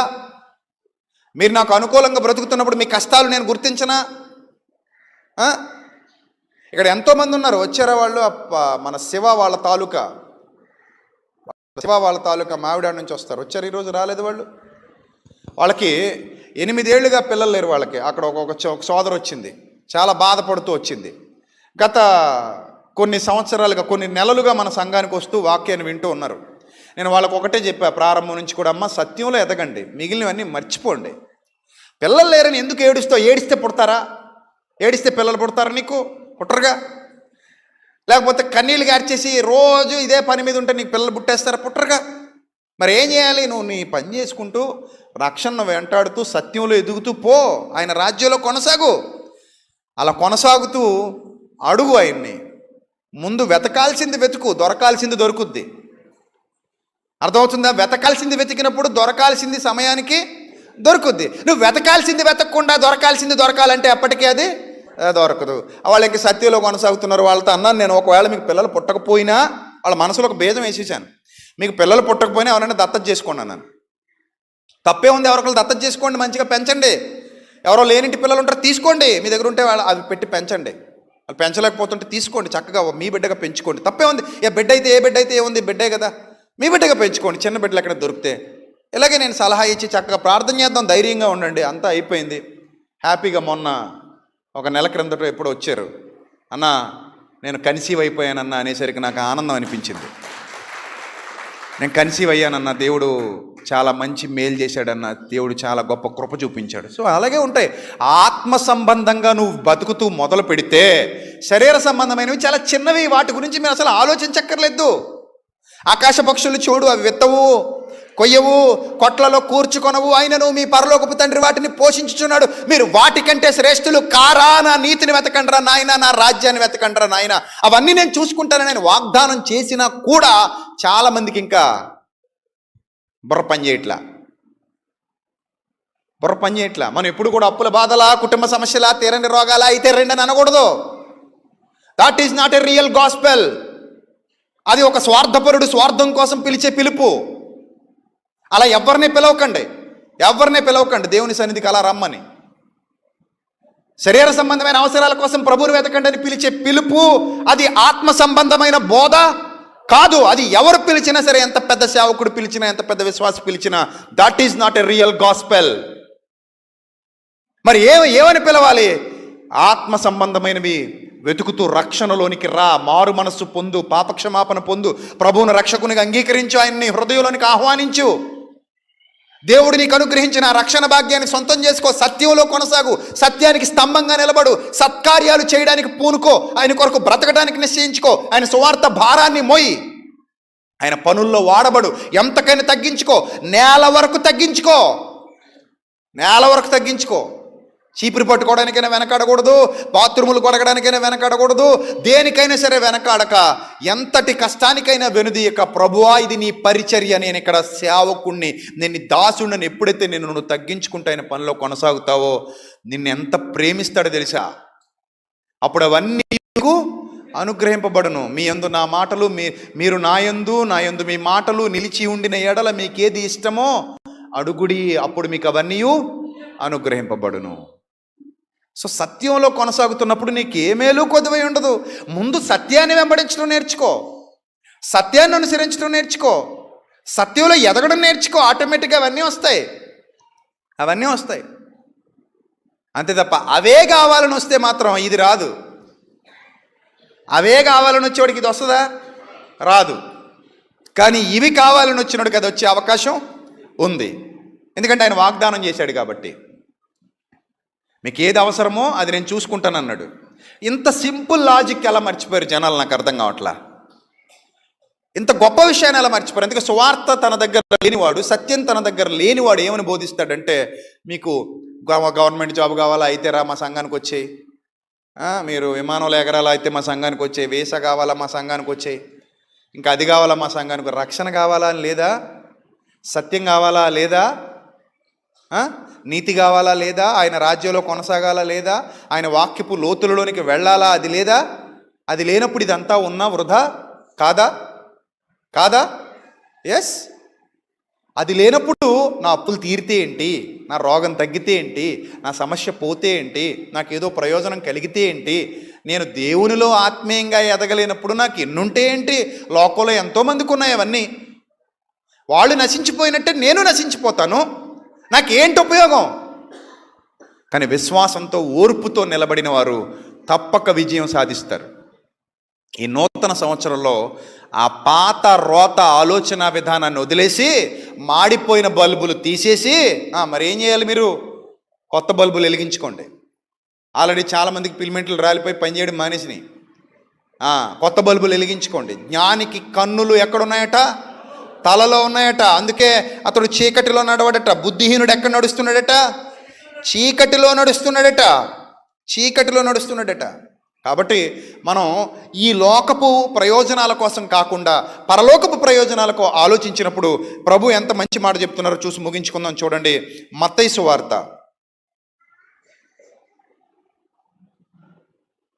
మత్తయి సువార్త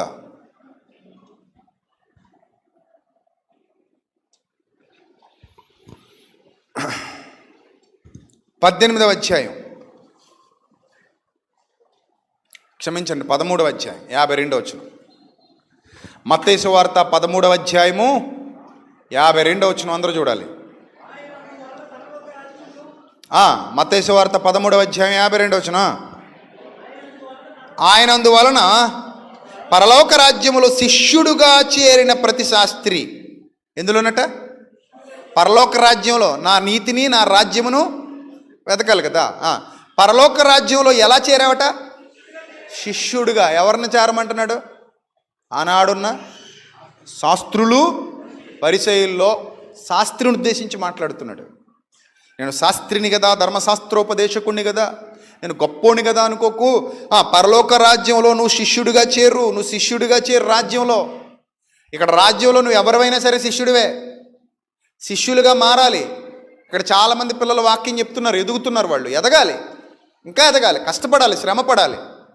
గుర్తుపెట్టుకోండి, వాక్యం ప్రకటించడానికి కావాల్సింది వాక్చాతుర్యం కాదు. మరేం కావాలి? వాక్యం యొక్క లోతు తెలియాలి.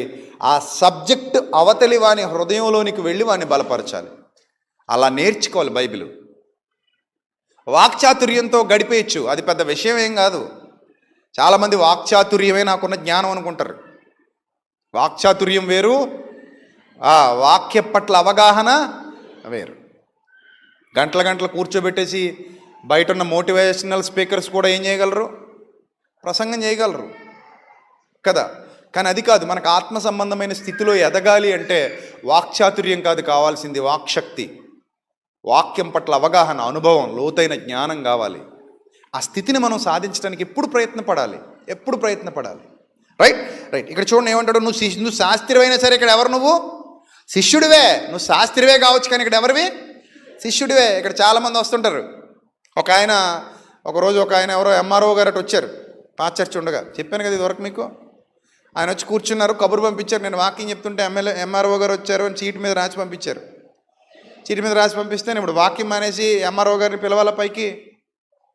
నా వల్ల అవ్వదు. వచ్చిన వాళ్ళతో పాటు అందరం కూర్చోమనండి, అయిపోయాక మాట్లాడదాం అన్నాను. కోపగించి వెళ్ళిపోయాడు ఆయన. అండ్ నేను మధ్యలో వాక్యం మానేసి ఎంఆర్ఓ గారిని పిలవాలా పైకి? నేను అండ్ నాకు దేవుని వాక్యం ఎక్కువ, ఎంఆర్ఓ గారు ఎక్కువ? దేవుని వాక్యం ఎక్కువ, నేను పిలవను. నువ్వు ఎంఆర్ఓ గారు అయితే అయ్యి ఉండొచ్చు, తర్వాత వస్తే నేను గౌరవిస్తాను, నేను కాదనట్లా. నమస్తే సార్ ఎంఆర్ఓ గారు, బాగున్నారా? మీరు ఎంఆర్ఓ గారా? ఓకేనండి, రండి సార్ కూర్చోండి, ఏదైనా తినాలండి లేదా తాగెళ్ళండి అంటాను. కానీ వాక్యం బోధించేటప్పుడు నువ్వు చీటి మీద రాసి పంపించేసి నన్ను పైకి పిలమని చెప్పండి, నేను ఇక్కడ కూర్చున్నానని చెప్పండి, వచ్చానని చెప్పండి అంటే నాకు అవసరం లేదు. ఎందుకంటే నువ్వు దేవుని సంఘానికి వచ్చినప్పుడు చెప్పులు వదిలేసినట్టే ఎంఆర్ఓని కూడా అక్కడ వదిలేయాలి. అక్కడ వదిలేశారు కదా చెప్పులు, అలాగే అక్కడే ఎంఆర్ఓను, చెప్పుల దగ్గరే ఎంఆర్ఓని కూడా పెట్టేయండి. మరి అలాగైతే ఇక్కడ చాలామంది పెద్ద పెద్దోళ్ళు ఉన్నారు. మీకు తెలుసా, మన సుబ్బారెడ్డి గారు మావిడాడు, ఆయన చాలా మంచి స్థితికి ఎదిగాడు దేవుడి కృప వల్ల. ఆయన అంటే ఇప్పుడు కొంచెం అనారోగ్యంగా ఉండబట్టి రాలేదు, కానీ ఆయన గతంలో ఆ పాత చర్చి ఉండగా ఆయన వచ్చినప్పుడు కుర్చీ ఖాళీ లేక కింద కూర్చునేవాడు. సో అలా ఉండాలి, ఆ తగ్గింపు ఉండాలి. మనిషి అన్నాక ఆ తగ్గింపు ఉండాలి. ఆ తగ్గింపు లేకపోతే అసలు మన మనుషులమే కాదు. ఎందుకు వచ్చాం? మనం దేవుని సన్నిధికి వచ్చాం. నన్ను హెచ్చించాలి, నన్ను గణపరచాలి, నన్ను ఏదో అలా చేయాలి, ఇలా చేయాలి, ఆ దౌర్భాగ్యకరమైన మనసు మనలో ఉండడానికి వీలు లేదు. నువ్వు ఎంత గొప్పడివైనా అక్కడ వదిలేసి వచ్చే అంతే. నువ్వు వాక్యం వింటున్నావు. శాస్త్రి కూడా దేవుని రాజ్యంలో ఎలా చేరాలన్నాడు ప్రభు? శిష్యుడిగా చేరాలన్నాడు. శిష్యుడిగా చేరు. అలా శిష్యుడిగా చేరితే పరలోక రాజ్యములో శిష్యుడిగా చేరిన ప్రతి శాస్త్రియు తన ధన నిధిలో నుండి క్రొత్త పదార్థములను పాత పదార్థములను వెలుపలికి తెచ్చు ఇంటి యజమానుని పోలి ఉన్నాడని వారితో చెప్పెను. ఇప్పుడు క్రొత్త పదార్థము తేవాలట బయటికి, పాత పదార్థము తేవాలట. తన ఇంటి యజమానుడు తన ధననిధిలో ఉన్న కొత్త పదార్థాలు బయటికి తెస్తున్నాడు, పాత పదార్థాలు బయటికి తెస్తున్నాడు. ఈ రెండు పదార్థాలు బయటికి తెచ్చిన తర్వాత పాత దానిని విడిచిపెడతాడు. దేన్ని ఆశ్రయిస్తాడు? కొత్త దాన్ని ఆశ్రయిస్తాడు. అంటే ఒక మనిషి తన జీవితంలో పాతది అని ఏదైతే ఉందో ఆ పాత జీవితాన్ని పక్కన పెట్టి క్రొత్త జీవితపు ఛాయలతో, క్రొత్త ఆలోచనలతో, క్రొత్త సంస్కరణలతో ముందుకు కొనసాగినప్పుడు ఆ క్రొత్తది నిన్ను ఉన్నతమైన స్థితిలోకి నడిపిస్తుంది. ఒకసారి చూద్దాం, ఒక మంచి మాట గ్రంథంలో రాయబడిన ఒక మంచి మాట చూద్దాం. మార్క్స్ వార్త 2వ అధ్యాయము 21-22 వచనాలు చూద్దాం, ముగించుకుందాం. జాగ్రత్తగా వినండి. మార్క్స్ వార్త 2వ అధ్యాయము 21-22 వచనాలు.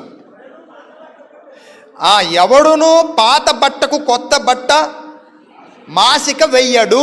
వేస్తాడా? వేయడు. ఇప్పుడు నిజంగా నువ్వు మారాలనుకుంటే, ఎదగాలనుకుంటే, అభివృద్ధి పొందాలనుకుంటే మొత్తం అందరూ రాసి పెట్టుకోండి. నేను మళ్ళీ చెప్తున్నా, సత్యాన్ని గట్టిగా పట్టుకోండి. మీరు భౌతికంగానూ ఎదుగుతారు, ఆత్మీయంగానూ ఎదుగుతారు. ఇహమందు పరమందు 100 ఫలము పొందును అన్నాడు కదా లోకాసు వార్తలు, అన్నాడా లేదా? కష్టాలు రావని నేను చెప్పను సుమా. కష్టాలు రావచ్చు, కన్నీళ్ళు రావచ్చు, ఇరుకులు రావచ్చు, ఇబ్బందులు ఎప్పుడైనా వస్తాయి. అవి శోధన మన జీవితకాలం అంతా వస్తానే ఉంటుంది. అది ఉన్నోడికైనా వస్తుంది, లేనోడికైనా వస్తుంది. కానీ మనం ఎదగాలనుకుంటున్నాం కాబట్టి ప్రభులో మీరు సత్యాన్ని మాత్రం గట్టిగా పట్టుకోండి, మీకు అన్నీ దొరుకుతాయి. అవన్నీ మీకు అనుగ్రహింపబడును. నీతిని వెతకండి, రాజ్యంలో కొనసాగండి, ఆయన కోసం బ్రతకండి. మీ గురించి ఆయన ఆలోచించడం మొదలు పెడతాడు. మీరు ఆయన కోసం ఆలోచించండి, ఆయన మీకోసం ఆలోచించడం మొదలు పెడతాడు. ఆయన కోసం మీరు కష్టపడండి, ఆయన మిమ్మల్ని ఇష్టపడడం మొదలు పెడతాడు. ఆయన కోసం మీరు శ్రమపడండి, ఆయన దృష్టి మీ మీద నిలపడం మొదలు పెడతాడు. మీరు దొంగలా మారండి, ఆయన మిమ్మల్ని పట్టించుకోవడం మానేస్తాడు. మీరు తప్పించుకు తిరగండి, ఆయన కూడా మిమ్మల్ని తప్పించుకుని తిరుగుతాడు. ఎప్పుడు కూడా ఆయన ఆశీర్వాదం, ఆయన దీవెన, ఆయన కన్నులు ఆయన నేత్రము ప్రతి ఒక్కరిని ఏం చేస్తుందట? చూస్తుందట. వివేకము కలిగి దేవునిగా వెతకువారు కలరేమో ఆయన ఆకాశం నుండి నరులను ఆయన ఏం చేస్తున్నాడు? పరిశీలిస్తున్నాడు. ఆ పరిశీలనలో నువ్వు దొరకాలి అంటే నువ్వు వెతకాలి. నువ్వు వెతుకు, ఆయన నీకు దొరుకుతాడు. నువ్వు వెతుకు, ఆయన నీకు ఇస్తాడు. నువ్వు వెతుకు, ఆయన నీ గురించి ఆలోచిస్తాడు. నువ్వు కష్టపడు, నువ్వు శ్రమపడు, ఆయన నీకు ప్రతిఫలం ఇస్తాడు. నేను విడిచిపెట్టాడు ఆయన. ఒక వాగ్దానం ఉంది మనకి, విడువడు ఎడబాయుడు. ఇది మనందరి విశ్వాసం. ఈరోజు నూతన సంవత్సరం కాబట్టి కుర్చీలు ఖాళీ లేక వెనకాల నిలబడ్డారు. వారం మీరు ఎక్కడ చస్తారు చెప్పండి? చెప్పండి. వారం మీ పరిస్థితి ఏంటి? అంటే వారం మీకు వాక్యం అక్కర్లేదా? ప్రతి సంఘంలో దాదాపు ఇదే పరిస్థితి ఉంటుంది. ఈరోజు నూతన సంవత్సరం అనగానే ఫుల్ ప్యాక్ అయిపోతారు. Full pack. మళ్ళీ వచ్చే వారం నుంచి చాలామంది కనబడరు. అంటే వీళ్ళ లెక్క ఏంటంటే ఈరోజు వచ్చి మత్ర ఏం చేసుకుంటే 31 దాకా కాసేద్ది అనమాట. అది మళ్ళీ 1వ తారీఖున వచ్చి మళ్ళీ మార్క్ వేయించుకు వెళ్ళిపోతే మళ్ళీ అది 31 దాకా కాసేద్ది. అది మీరు పెట్టుకున్న ఎక్స్పైరీ డేటు, అంతే కదా? ఎప్పటిదాకా వస్తుంది ఇది రీఛార్జ్?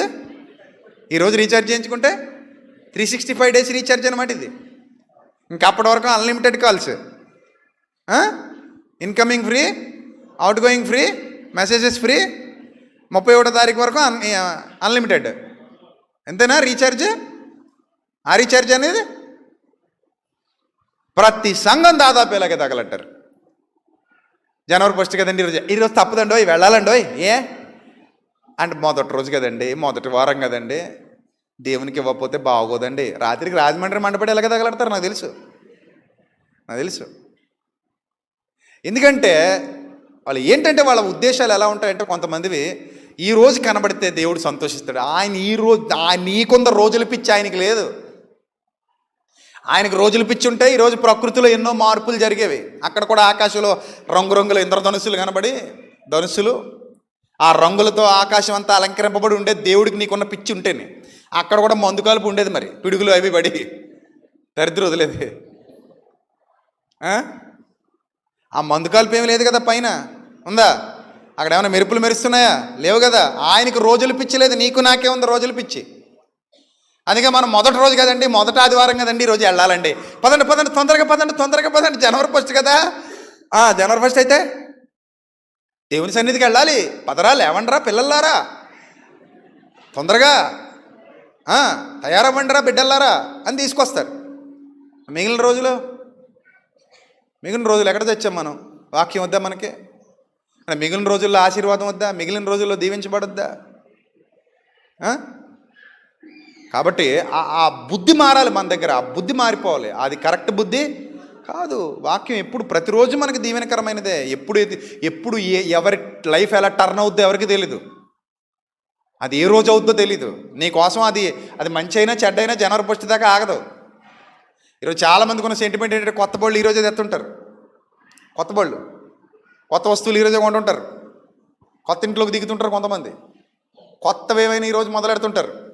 శుభదినం అన్నట్టు. ఏది శుభదినంగా చెప్పు? అన్నం తింటున్నావు, ప్రతిరోజు అన్నం తింటున్నావు, శుభదినం కదా? ప్రతిరోజు నిద్రపోతున్నావు, శుభదినం కదా? ప్రతిరోజు గుండు కొట్టుకుంటుంది, శుభదినం కదా? ఎక్కడికి వెళ్ళినా క్షేమంగా ఇంటికి వస్తున్నావు, నీ రాకపోకల్లో దేవుని కృప తోడుగా ఉండే శుభదినం కదా? అన్ని శుభదినాలే. ఏది శుభదినం కదా? ఈ రోజులో స్పెషలే ఉంది, అన్ని స్పెషలే, మనకి అన్ని స్పెషలే. రైట్, చూడండి. ఎవడును పాత బట్టకు కొత్త గుడ్డ మాసిక వేడు, వేసిన ఎడల ఆ పాత మాసిక, ఆ కొత్త మాసిక పాత బట్టను ఏం చేస్తుందట? వెలితిపరుచును అన్నాడు. మీరు గమనించండి జాగ్రత్తగా. ఇప్పుడు పాత బట్టకి కొత్త బట్టకి పొత్తు కుదురుతుందా? కుదురుతూ. మరి మీ జీవితంలో కూడా ఆ పాతది అలాగే పెట్టుకొని నిర్ణయాలు మార్చుకోకుండా, సంస్కరణ చేపట్టకుండా ఈ పాత గుడ్డకి కొత్తది తెచ్చేసారనుకోండి, ఏం ఉపయోగం చెప్పండి? చెప్పండి, ఎనీ యూజ్? ఉపయోగం ఉందా? లేదు, వేస్ట్, వేస్ట్ అది. సో పాతది పాతదే, కొత్తది కొత్తదే. సో పాత బట్టకి కొత్త గుడ్డ మాసిక వెయ్యొద్దు అన్నాడంటే దాని అర్థం ఏంటంటే, ఈ పాత రోత జీవితంలో ఉంటూ కొత్త నిర్ణయాలు తీసుకోకు. హృదయంలో సంస్కరణ కావాలి, సరికొత్త ఆలోచన కావాలి, సరికొత్త నిర్ణయాలు. నేను ప్రభు కొరకు బ్రతకటానికి నిశ్చయించుకున్నాను అనుకుంటే దాని ప్రకారంగా అడుగులు వేయాల్సిందే. ఇంకా దాని ప్రకారంగా అడుగులు వేయాల్సిందే. వెయ్యి. చూడండి, అక్కడ తర్వాత మాట చదువుతాం. చినుగు మరీ ఎక్కువైపోద్దట. పాత బట్టనేమో వెక్కిరిస్తుందట, ఇది వెలితిపరుస్తుందట. కొత్తది వచ్చి పాత దాన్ని ఏం చేస్తుందట? వెలితిపరుస్తుందట. చినుగు మరీ ఎక్కువైపోద్దట. ఎవడునో పాత తిత్తుల్లో క్రొత్త ద్రాక్షారసం పోయుడు, పోసిన ఎడల ద్రాక్షారసం ఆ తిత్తులు పిగిల్చుది, రసం తిత్తులు రెండు చెడిపోతాయి. అయితే క్రొత్త ద్రాక్షారసం కొత్త తిత్తుల్లో పోయాలి. సో కొత్త నిర్ణయాలు తీసుకోండి, కొత్త హృదయంతో మారండి. ఈ రోజు నుంచి ఒక మంచి నిర్ణయంతో ముందుకు కొనసాగండి. దానికి ఒక డేట్ వద్దు, ఎప్పుడైనా ఓకే, నిర్ణయం తీసుకో, బలంగా కొనసాగు, ఆత్మీయంగా వర్ధిల్లు, ఆత్మీయ స్థితిలో ఎదుగు. నీకు అన్నీ ఉంటాయి. ఏది నిన్ను విడువడు, ఎడబాయడు. ఎక్కడ నిన్ను విడువడు, ఎడబాయడు. మొదట ఆయన పని చేయి, ఆయన నీ పని చేస్తాడు. నువ్వు ఆయన కొరకు బ్రతుకు. నా యొద్దకు వచ్చి వాణిని నేను ఎంత మాత్రము త్రోసివేయను. నా యొద్దకు రావాలి, వస్తే నేను త్రోసేయను అన్నాడు ఆయన. సో ఆయన యొద్దకు రా, ఆయన నీ యొద్దకు వస్తాడు. ఆయన కొరకు బ్రతుకు, ఆయన నీ ఇష్టాన్ని నెరవేరుస్తాడు. ఆయన ఉద్దేశాల ప్రకారంగా జీవించడం నేర్చుకో, ఆయన నీకు సమస్తాన్ని సమకూర్చి పెడతాడు, సమస్తాన్ని సమకూర్చి పెడతాడు. కాబట్టి ప్రియమైన దేవుని సంఘమా, ఈ నూతన సంవత్సరంలో ఆ పాత పదార్థాన్ని తొలగించి క్రొత్త పదార్థానికి ఎప్పుడైతే పూనుకుంటావో తీసుకురావడానికి బయటికి, క్రొత్త నిర్ణయాలు, క్రొత్త సంస్కరణ, క్రొత్త ఆలోచన, నేను ఇంకా బలంగా ఘనంగా ప్రభువులో ఉండాలి అనే నిర్ణయం ఏదైతే ఉందో అది నిన్ను అంతం వరకు కాపాడుతుంది. ఈరోజే కదా, అంతం వరకు కాపాడుతుంది. సో నువ్వు ఎదుగుతావు, గొప్ప స్థితిలో ఉంటావు, నువ్వు నీ కుటుంబం బాగుంటారు, మీరు మీ పిల్లలు బాగుంటారు, ఆరోగ్యాలతో సుఖ సంతోషాలతో వర్ధిల్లుతారు. దేవుని కృప మీకు తోడుగా ఉంటే, దేవుని దయ మీకు తోడుగా ఉంటే, అవేవీ లేనప్పుడు ఎలాంటి ప్రయోజనం చేకూరదు. కాబట్టి ప్రియమైన దేవుని సంగమా, అలాంటి మంచి స్థితిలో మీరు ఇంకా ఎదగాలని నేను ఒకటే మిమ్మల్ని కోరుకునేది. ఒకవేళ సంవత్సరాల లెక్కలు మనం పరిగణనలోకి తీసుకున్నా, ఏ రోజుకి ఆ రోజే అనుకుంటున్నాం కదా, సంవత్సరాల లెక్కలు మనం పరిగణనలోకి తీసుకున్నా మరలొచ్చే డిసెంబర్ 31 నాటికి మీరు ఎన్ని విధాలుగా ఎదగాలి? ఎలా ఎదగాలి? ఆత్మీయంగా ఎదగాలి, శారీరకంగా ఎదగాలి. ఆత్మీయంగా మొదట ఎదగాలి, శారీరకంగా ఆటోమేటిక్గా ఎదుగుతాం. అదే వస్తుంది. ఎక్కడ పోద్ది? అదే వస్తుంది. ముందు మనం దేవునిలో ఉంటే, దేవునిలో వర్ధిల్లుతుంటే మిగిలినవన్నీ మనకి సమస్తము సమకూడి జరుగుతాయి. సమస్తము సమకూడి జరుగుతాయి, ఇబ్బంది ఏమీ లేదు. కాబట్టి మొదటి ప్రియారిటీ, ఫస్ట్ ప్రియారిటీ ఎవరికి ఇవ్వాలంటే దేవునికి ఇవ్వండి. వర్ధిల్లండి, ఆత్మీయంగా బలంగా నిలబడండి. ఎప్పుడు వాక్యాన్ని ప్రేమించండి, వాక్యాన్ని గౌరవించండి, వాక్య ప్రకారంగా జీవించడానికి కష్టపడండి. మీకు అన్నీ ఆయన చూసుకుంటాడు, అన్నీ చూసుకుంటాడు. అప్పుడప్పుడు చూడండి, ఉద్యోగాలకు వెళ్తుంటాం, వాళ్ళకి అవసరం అనుకోండి, మనం బాగా నచ్చామనుకోండి, నువ్వు నా దగ్గర అలా నమ్మకంగా పనిచేయి, అన్నీ నేను చూసుకుంటాను అంటారా? అంటారా? మనుషులే ఉన్నారా అలా అనేవాళ్ళు? ఉన్నారా లేదా మనుషులు? నిజంగా అలా చూసుకునే వాళ్ళు ఉన్నారా లేదా సమాజంలో? బోలెడంతమంది ఉన్నారు. నువ్వు నమ్మకంగా పనిచేయి, నీకేం కావాలో నేను చూసుకుంటా, నువ్వు నమ్మకంగా పనిచేయి, నేను నీకోసం అన్నీ సెట్ చేసి పెడతా అంటారు. అంటే ఎప్పుడైతే మనం ఆ వ్యక్తి యొక్క నమ్మకాన్ని సంపాదించుకున్నామో ఆ వ్యక్తి మనకు అన్నీ చూసుకుంటున్నాడు. ఇక్కడ కూడా రైతులు ఉంటారు, భూస్వాములు ఉంటారు, పెద్దోళ్ళు ఉంటారు, పెద్ద పెద్ద బిజినెస్ మ్యాన్లు ఉంటారు. వాళ్ళ దగ్గర పనిచేసే వాళ్ళకు కూడా వాళ్ళు అలాగే నమ్మకంగా ఉంటే చాలు అన్నీ చూసుకుంటారు. మరి మనుషులే నమ్మకంగా ఉంటే అన్నీ చూసుకుంటున్నప్పుడు దేవుడు నువ్వు సత్యంలో ఉంటే నేను చూసుకోకుండా ఉంటాడా? ఆయన ప్రేమించువాడు, కృపచూపువాడు, కనికరించేవాడు. నువ్వు నమ్మకంగా ఉండు, చూసుకుంటాడు. నువ్వు ఎదుగుతావు, నేను చెప్తున్నా, రాసి పెట్టుకో. ప్రభువా, నేను సత్యంలో కొనసాగుతాను, నీ రాజ్యంలో కొనసాగుతాను, నీ కొరకు బ్రతుకుతాను, మిగిలినవన్నీ నువ్వు చూసుకో ప్రభువా అని అంతే. మిగిలిందంతా నువ్వు చూసుకో ప్రభువా. ఈ సంవత్సరం నా తీర్మానం ఇదే, ఇక మీదట ఎవ్రీ ఇయర్ నేను ఇలాగే ఉంటా. ఈ సంవత్సరం ఈ తీర్మానం తీసేసుకుంటానా, వచ్చే సంవత్సరం ప్రభువా నేను ఇంకా నీలో ఆత్మీయంగా బలపడతా, అది తీర్మానం. పై వచ్చే సంవత్సరం ఇంకా నీ కార్యాలలో ఉన్నతంగా వాడబడతా. అంటే ఉండే కొలది ఎక్కుతాను తప్ప మెట్లు దిగను. ఒక్కసారి ఎక్కడ మొదలెట్టావు అనుకో, ఎక్కుతానే ఉంటావు. కావాలంటే చూడండి భక్తుల జీవితాలు, ఎక్కారా దిగారా, ఎక్కారా దిగారా, ఎక్కారు దిగలా. యోసేపుని చూడండి, చిన్న మొలకలా ప్రారంభమైంది లైఫ్, ఎక్కడ పోయింది? ఎక్కడికో పోయింది. దావీదుని చూడండి, చిన్నగా ప్రారంభమైంది, ఎక్కడికో పోయింది జీవితం. అలా ప్రతి ఒక్కరి జీవితంలో ఎక్కుతూనే ఉంటారు తప్ప దిగరు. అలాంటి ఉన్నతమైన స్థితి, అలాంటి బలమైన స్థితి మనందరి జీవితాల్లో ఉండాలి. ఇదే ఈ నూతన సంవత్సర దీవెన ఆశీర్వాద సందేశం. మీ అందరి జీవితాల్లో అది ఫలించాలి, మీ అందరి బ్రతుకుల్లో అది ఫలించాలి, మీ అందరి బ్రతుకుల్లో ఫలించాలి. ఉన్నత స్థితిలో మీరు నిలబడాలి, మీరు మీ పిల్లలు వర్ధిల్లాలి ప్రభువులో. రాత్రి ఇక్కడ చక్కగా కుటుంబాలన్నీ కూడా మోకరించి ప్రభు సన్నిధిలో చేయి పట్టుకుని భార్య, భర్త, పిల్లలు అందరూ ప్రార్థన చేశాం. మీలో చాలామంది మిస్ అయ్యారు. అది చాలాసేపు ఇక్కడ ప్రార్థన చేసిన తర్వాత మేము ఇంటికి బయలుదేరి వెళ్ళాం. సో కుటుంబం అంతా కలిసి దేవుని సన్నిధిలో వర్ధిల్లడం అనేది ఒక దీవెనది. మీకు ఏ మేలు కొదువై ఉండదని ఆయన చేసిన వాగ్దానానికి ప్రతీక. కాబట్టి ప్రియులారా, వర్ధిల్లండి, ఆయన కృపలో దీవించబడండి, ఆశీర్వదించబడండి, మేలైన స్థితిలోనికి నడిపించబడండి. అట్టి ధన్యత దేవుడు మీకు, మీ కుటుంబాలకు, ఈ లైవ్ వీక్షిస్తున్నటువంటి ప్రియులైన అక్క చెల్లెమ్మలకు, అన్నదమ్ములకు, ప్రతి కుటుంబానికి, వారు ఏ ప్రాంతంలో ఉన్నా, ఏ దేశంలో ఉన్నా, సత్యంలో కొనసాగుతున్న ప్రతి ఒక్కరికి సదాకాలము తోడయుండి నడిపించునుగాక. ఆమెన్. తలలు వంచండి, చిన్న ప్రార్థన చేద్దాం. సకలాశీర్వాదములకు కారణభూతుడైన మా కన్న తండ్రి, సర్వకృపానిధి, కనికరము గల దేవ, మీ వాక్యముతో నాతో, మాతో, మా అందరితో సూటిగా మాట్లాడినందుకు స్తోత్రం తండ్రి. మీ బిడ్డలముగా మమ్మల్ని అందరినీ ఇంకా బలపరచండి, మీ కృపలో భద్రపరచండి. జ్ఞానం ఇవ్వండి తండ్రి, వివేకం ఇవ్వండి. ఎంతమంది లైవ్ వీక్షించారో వారి జీవితాల్లో వెలుగులు నింపండి, వారి కుటుంబాల్లో వెలుగులు నింపండి తండ్రి. ప్రతి కుటుంబానికి మీ కాపుదల ప్రసాదించండి. మీ సత్యమును ఆశ్రయించి దీవించబడుటకు సహాయం చేయండి. మీ రక్షణానందమును వారి హృదయాలలో పుట్టించండి తండ్రి. మీ వాక్యం పట్ల అవగాహన, ఆసక్తి కలుగు చేయండి ప్రభా. మీ మాటలలో తృప్తి పడుతూ ప్రభా వారి జీవితాలు మీకు అప్పగించి సంతోషకరమైన, ఆనందకరమైన స్థితిలోనికి ఎదగటానికి సహాయం చేయండి. సమస్త విధములైన కృపను తోడుగా ఉంచండి తండ్రి. ప్రభా మీ కృపను తోడుగా ఉంచండి. జ్ఞానం ఇవ్వండి, వివేకం ఇవ్వండి తండ్రి.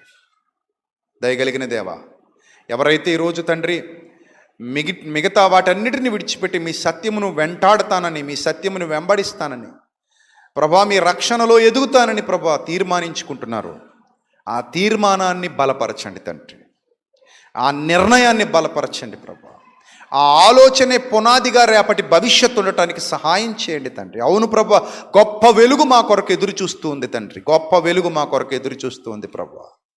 ఆ వెలుగులోనికి మేమందరము వెళ్ళవలసిన వారమై ఉన్నాము, ఆ వెలుగులో మేమందరము ప్రవేశించవలసిన వారమై ఉన్నాము, ఆ వెలుగుకు మమ్మును మేము అప్పగించుకొనవలసిన వారమై ఉన్నాము తండ్రి. ప్రభువా, మీ బలముతో, మీ శక్తితో మమ్మల్ని నింపి మీ కృపతో, మీ కాపుదలతో మమ్మల్ని నింపి, మీ జ్ఞానముతో, మీ వివేకముతో మమ్మల్ని నింపి, మా తలలో ఉన్న కన్నులు వెలిగింపబడినట్లుగా సహాయము చేసి తండ్రి, మీ బిడ్డలందరి జీవితాలను ఉద్ధరించమని ప్రాధేయపడుతూ ఉన్నాను తండ్రి. బలపరచండి, స్థిరపరచండి తండ్రి. జ్ఞానముతో, వివేకముతో నింపండి ప్రభువా. మీ సత్యవాక్య పరిశీలనలో అలుపెరుగని యోధులుగా, మీ పరిచర్యలో బలమైన పాత్రలుగా ప్రతి ఒక్కరూ వాడబడుటకు శక్తిని, సహాయమును అనుగ్రహించమని ఘనత, మహిమ, ప్రభావములు మీకే చెల్లిస్తూ క్రీస్తు వారి శ్రేష్టమైన నామంలో ఈ ప్రార్థన మనవులడికి వేడుకొనుచున్నాం మా కన్న తండ్రి. ఆమెన్. ఆమెన్.